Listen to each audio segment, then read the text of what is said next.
Hello বন্ধুরা, তোমরা কেমন আছো? আশা করি সবাই খুব ভালো আছো। আমি একটু আগে গড়িয়াহাট গিয়েছিলাম। গড়িয়াহাট থেকে কতগুলো জিনিস কিনে নিয়ে এলাম।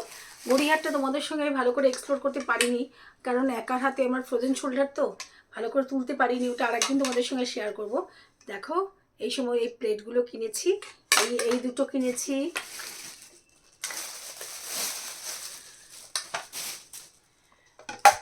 এই যে দুটো বড়, দুটো ছোট, যে ডিনার প্লেটগুলো নিলাম। আর তার সঙ্গে সেটের দুটো বাটি কিনেছি। আর আর একটা সেরামিকের বোল নিয়েছি। এই একটা সেরামিকের বোল নিয়েছি। আর নিয়েছি এই যে একটা সবজি ধোয়ার আর একটা মগ। আর নিয়েছি আচার। গড়িয়াহাটের বিখ্যাত। তোমাদের দেখাইনি, এই যে আরেকটা ট্রেও কিনেছি খুব কম টাকায়, জানো তো। প্লেটগুলো এগুলো কি কেমন হয়েছে একটু বলো। খুব একটা বেশি টাকা নেয়নি গো, খুব কম টাকায় পেলাম। আর নিয়েছি আচার, মিষ্টি আমের আচার। গড়িয়াহাটের আচার তো বিখ্যাত। দাঁড়াও, এখন আচারটা কোথায় গেল দেখাতে পাচ্ছি না।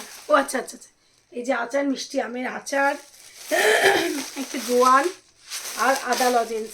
এই আদা লজেন্সটা না এখন এই সময় খুব ভীষণ কাজে লাগে। তোমরা জানিও কেমন হয়েছে। তাহলে আজকের মতন টাটা।